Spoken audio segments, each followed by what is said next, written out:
Assalamualaikum warahmatullahi wabarakatuh. Perkenalkan, saya Rizky Lutfianti. Di sini saya akan mereview materi genetika dan biologi molekuler yang terdiri dari 6 materi.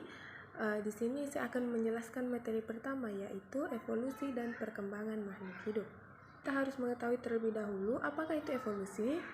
Evolusi adalah perubahan yang terjadi pada pertumbuhan dan perkembangan suatu makhluk hidup. Ciri yang dimiliki atau dasar teori dari evolusi. Yang pertama adalah makhluk hidup bervariasi dapat diturunkan dari ke generasi selanjutnya.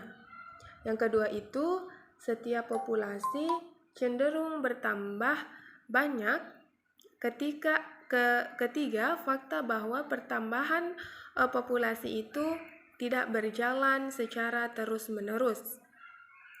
Individu-individu itu akan berkompetisi dalam memperoleh sumber energi atau sumber daya agar dapat bertahan hidup.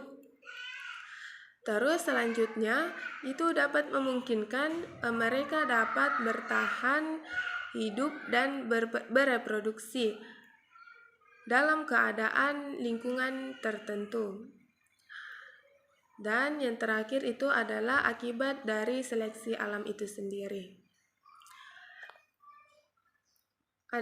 Adapun berdasarkan teori dari Hardt-Weinberg bahwa frekuensi alel dan genotip dalam gen pol itu tidak mengalami perubahan selama beberapa generasi. Hukum Hardt-Weinberg ini hanya dapat terjadi apabila yang pertama populasi yang sangat besar, kedua adanya terisolasi dari populasi lain, tidak terjadi mutasi, perkawinan acak, dan tidak ada seleksi alam. Materi yang selanjutnya yaitu struktur DNA, denaturasi, dan renaturasi, di mana struktur DNA ini secara umum dinamakan dengan double helix atau dua untaian ganda, di mana struktur DNA ini berupa dua rantai polinukleotida yang berbentuk seperti tangga berpilin. Nah, dari setiap anak tangga tersebut itu yang dinamakan dengan pasangan basa yang terdiri dari adenin, guanin, sitosin, dan timin. Nah, apabila diberi perlakuan pada rantai ganda tersebut, yaitu diberikan perlakuan yang panas, akan menyebabkan pelepasan ikatan hidrogen, sehingga untai ganda DNA itu akan terpisah. Peristiwa tersebut yang dinamakan dengan denaturasi. Selanjutnya, apabila terjadi penurunan temperatur, akan memungkinkan untai yang telah terlepas tadi akan menyatu kembali. Peristiwa itu yang dinamakan dengan renaturasi. Nah, karena sifat pasangan basa molekul DNA yang komplementer, maka akan memungkinkan dua untai dari sumber yang berbeda akan menyatu dan akan membentuk helix yang baru. Nah, peristiwa tersebut dinamakan dengan hibridisasi. Materi yang ketiga yaitu struktur protein, di mana tubuh kita ini sangat membutuhkan banyak sekali protein untuk menjalankan aktivitas sehari-hari, di antaranya yaitu katalis untuk reaksi yang terjadi pada tubuh manusia, hormon untuk regulasi sistem tubuh manusia, antibodi sebagai perlawanan terhadap infeksi reseptor, kontraksi otot, dan masih banyak lagi contoh yang menggunakan protein dalam menjalankan fungsi tubuh manusia. Nah, untuk menjalankan fungsi tersebut, protein itu harus tersusun secara sempurna ke beberapa struktur kompleks yang merupakan kumpulan dari beberapa asam amino.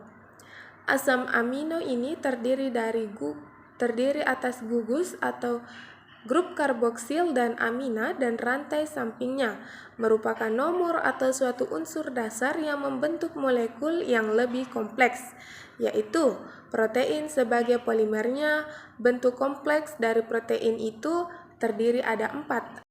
Struktur yang pertama yaitu struktur primer protein, di mana struktur primer protein adalah bentuk protein yang paling sederhana, yang merupakan suatu susunan rangkaian asam amino.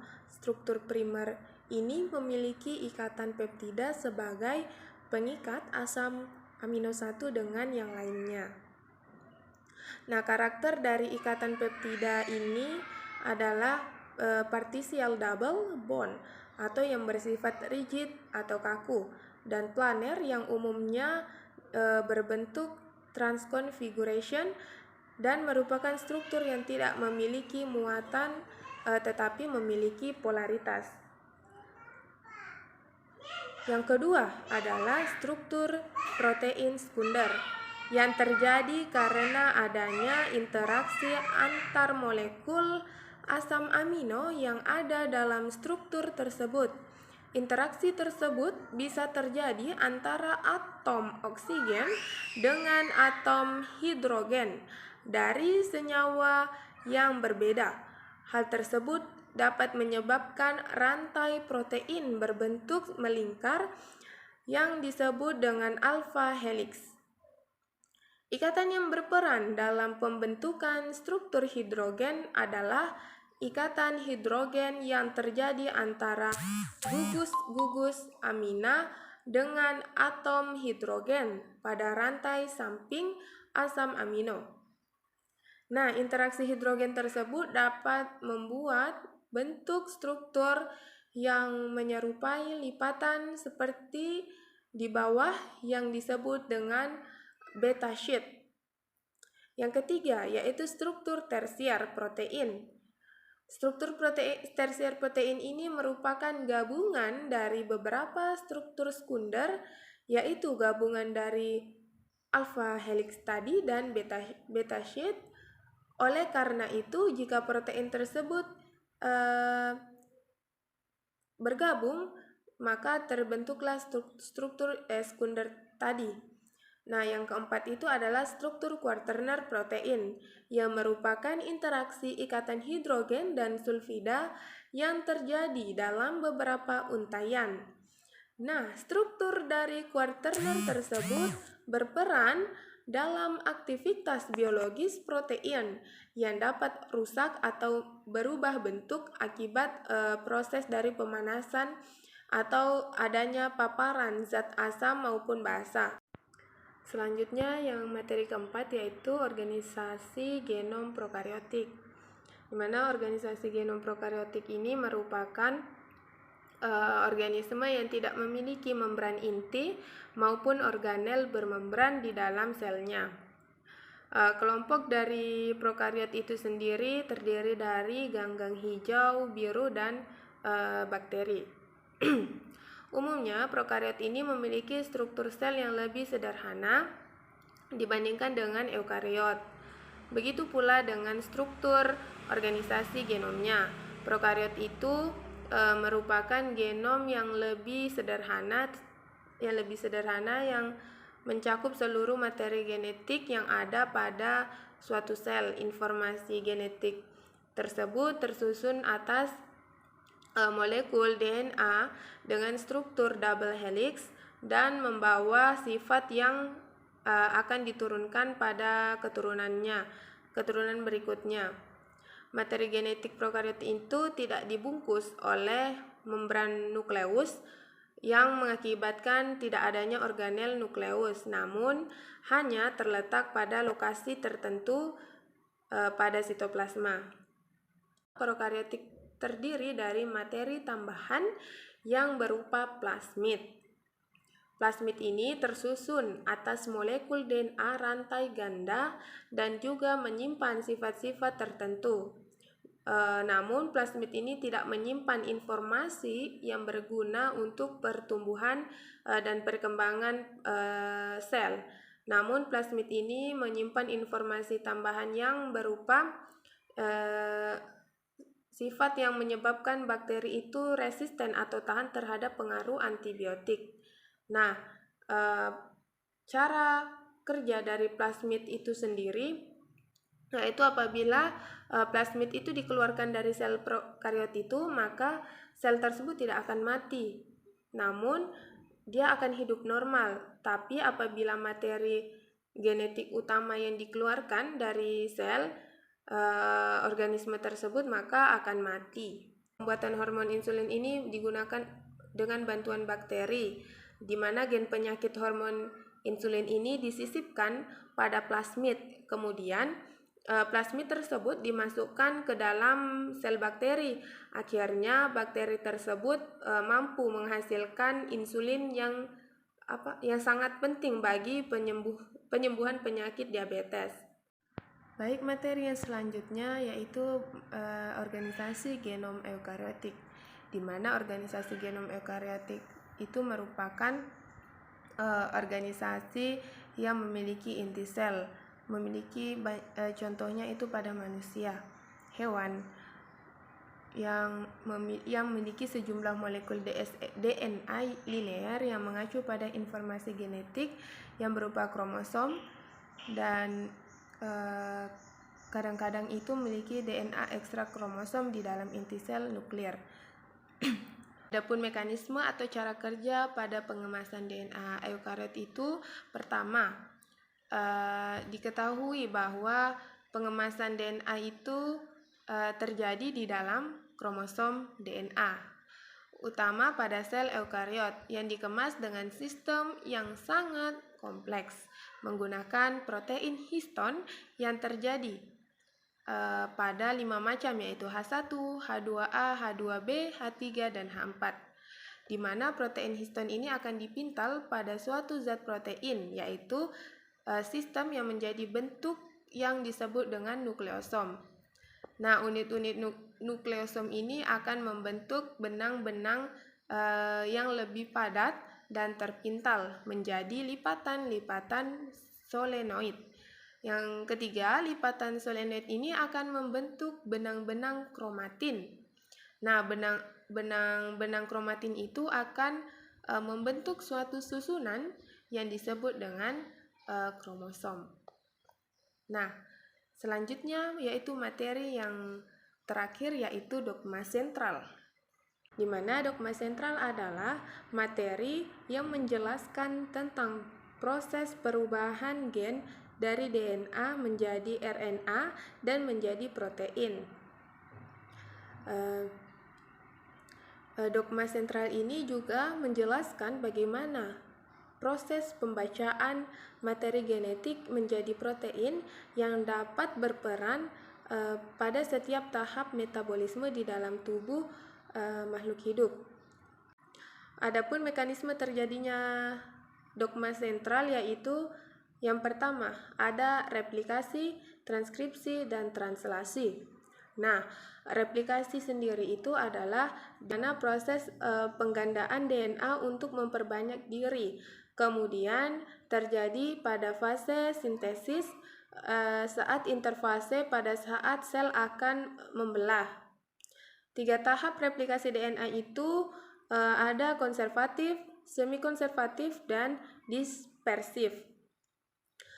Konservatif adalah di mana kedua untai polinukleotida itu tidak ada yang berubah dan berfungsi sebagai cetakan, sehingga heliks ganda DNA ini baru tidak mengandung polinukleotida lama, namun DNA lama hanya sebagai cetakan dan DNA baru tidak mengandung fragmen-fragmen DNA lama.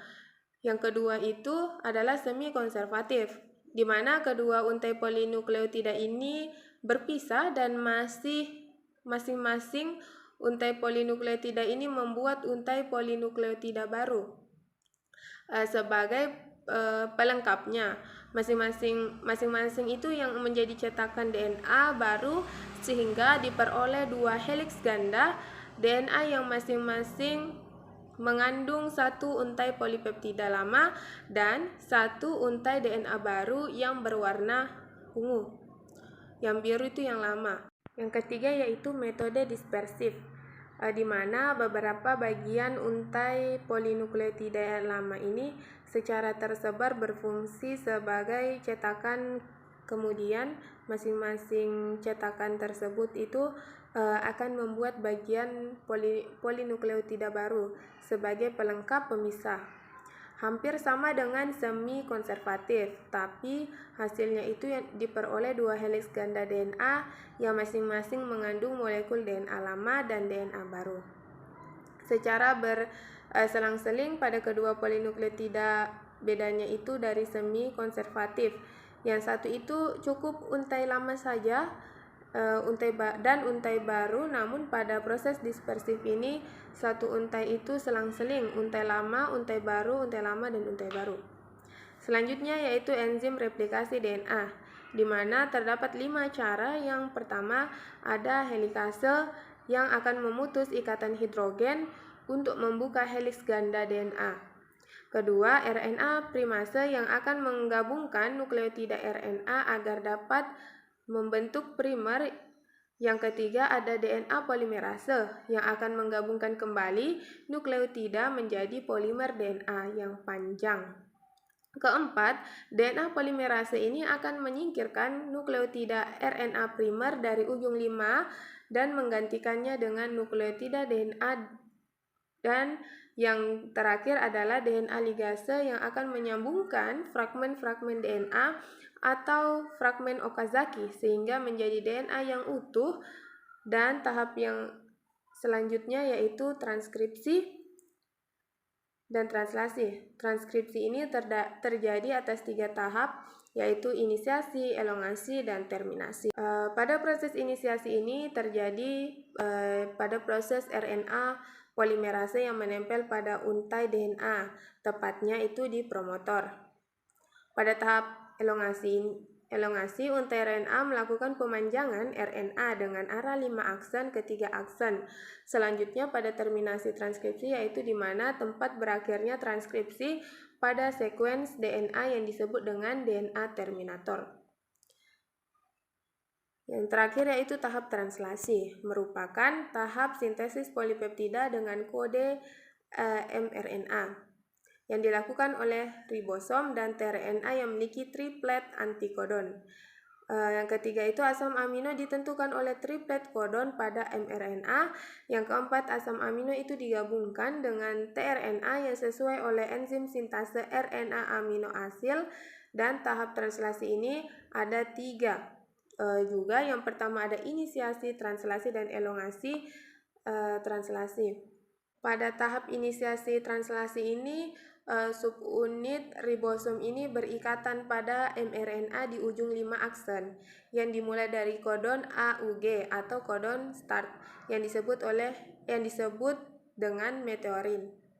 Yang kedua adalah elongasi translasi atau pemanjangan yang dimulai dengan pengenalan kodon, pembentukan ikatan peptida, dan translokasi. Dan yang ketiga yaitu tahap terminasi translasi. Terminasi translasi ini merupakan proses mencapai kodon stop, yaitu berupa hasil akhir yang didapatkan yaitu UAA, UAG, dan UGA. Sekian review materi yang dapat saya sampaikan, kurang dan lebihnya mohon dimaafkan. Wabillahi taufiq wal hidayah. Wassalamualaikum warahmatullahi wabarakatuh.